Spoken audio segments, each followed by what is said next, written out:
Look at that. Hey, there you go. Nope. Going back for commercial. We should do this live.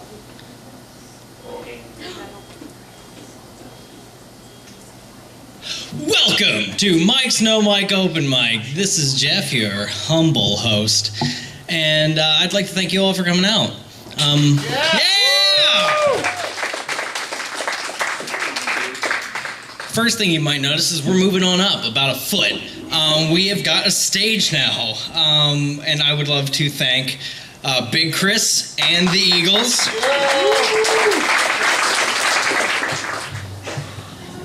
Kevin reminds me of, not particularly a story Kevin told, not Kevin himself. I knew someone who was a barista at the Borders in Williamsport, and there was a lovely old man who used to come in and get the same coffee every week, and then sit on his laptop and just enjoy the bookstore. And then eventually someone found out that he was viewing porn on that laptop every week, and his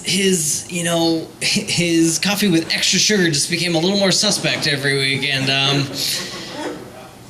that just reminded me of that. Not Kevin himself again. Give me a few years. Yeah, there you go. The story he told.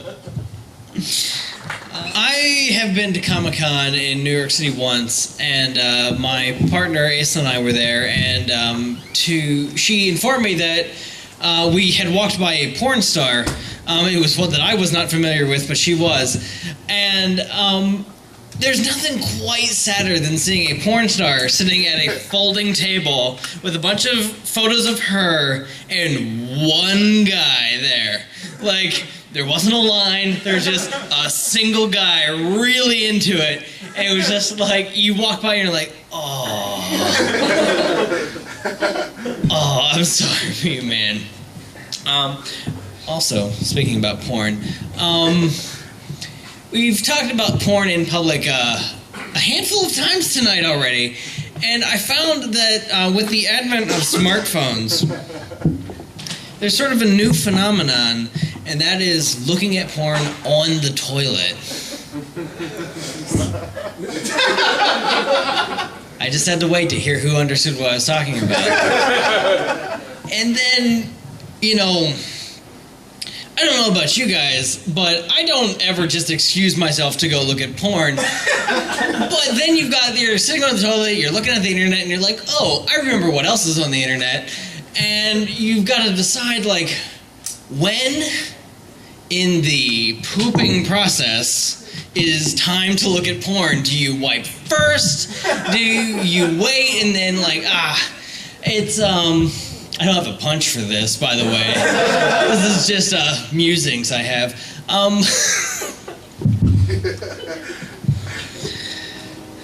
mean, I was about to say I just admitted that to everyone, but looking at me, you can tell that I've looked at porn on the toilet, so that's fine. Thank you so much, Jeffrey. I got it. Don't worry about it. Nope. I got it. I wrote one thing down during that set, and that thing was Burger King 20-piece chicken nuggets. I recently, in the last year and a half, went vegetarian because I decided my parents didn't hate me enough being atheist.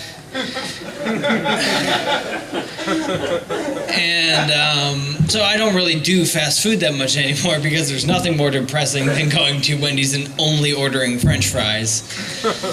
But before that, I used to have a real problem with impulse buying when I was hungry or sad, fast food. And at one point I was on my way to school for a class I didn't like, and I was driving by Burger King, and it was on the right side of the road, and Wendy's was on the left, so Burger King was the winner because I was sad, and it was easy, and it was 8 in the morning, 9, and I said, hey, 20 chicken nuggets, that sounds like a great idea. And I was used to the quality whole white meat chicken nuggets of Wendy's, and when I ordered chicken nuggets, and I order and I pay, and I have not turned onto the street yet, and I put one of those chicken nuggets in my mouth, and I was just like, oh, these are that squishy meat that I'm not a fan of, but I have paid for, and I'll be damned if I'm not gonna eat 20 of these motherfuckers. And I survived 20 chicken nuggets from Burger King simply because I had paid for them, not because they would cure my sadness. In fact, they only made it worse. I am happy to say that I am more of a cat lady than Liz is. I have 3 cats. You can find me on Vine at Nerdtastic91686 if you would like to see me cuddle them.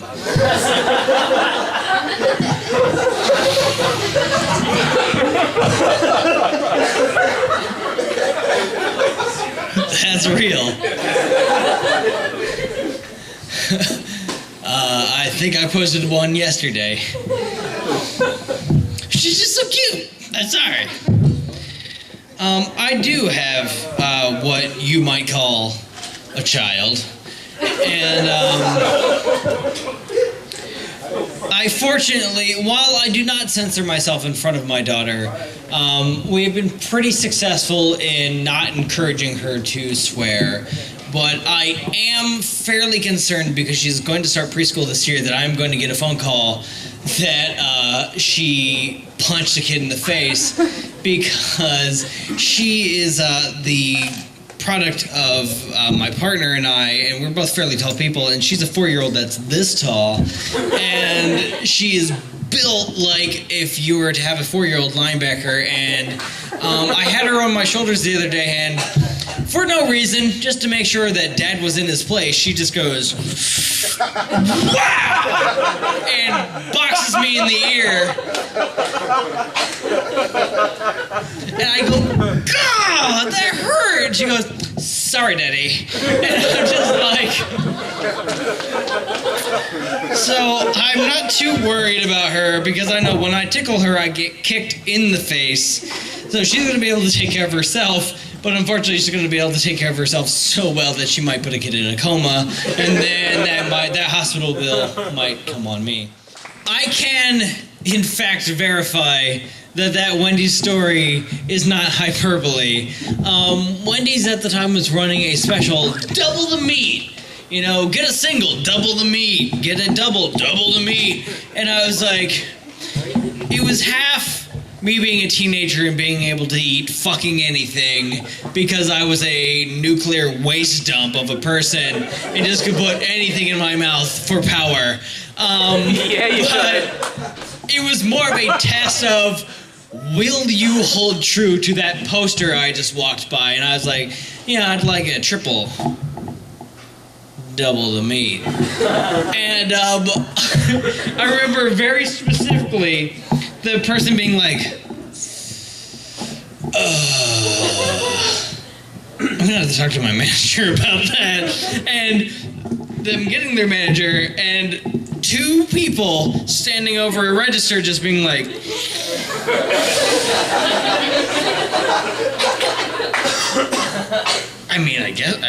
the button's there. I guess we can do it.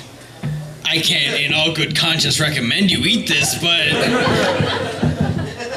I can literally do that for you. And I do remember very specifically thinking, do I want fries with that? I'm glad I opted to forego the fries. It was... Do you remember the episode of The Simpsons where Homer decided he was going to get so fat that he couldn't go to work anymore? And he had one rule. He would only eat something if he could rub it on paper and he could see through it. Well, I was able to see through the bottom bun in that burger. That's a fact. Thank you, Lenny, for letting me remember that awful delightful, delicious experience.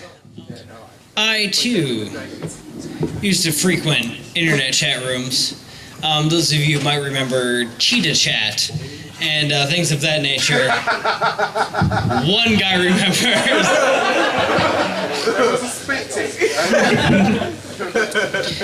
And I had got it in my head because I had found from a friend online. It was screen captures of a hilarious role-playing experience via what did they used to call it?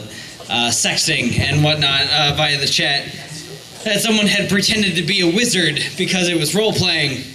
And I decided as my 13, 14-year-old self that I was going to be as hilarious and trick someone into role-playing with me on a chat room and pretend to be a wizard.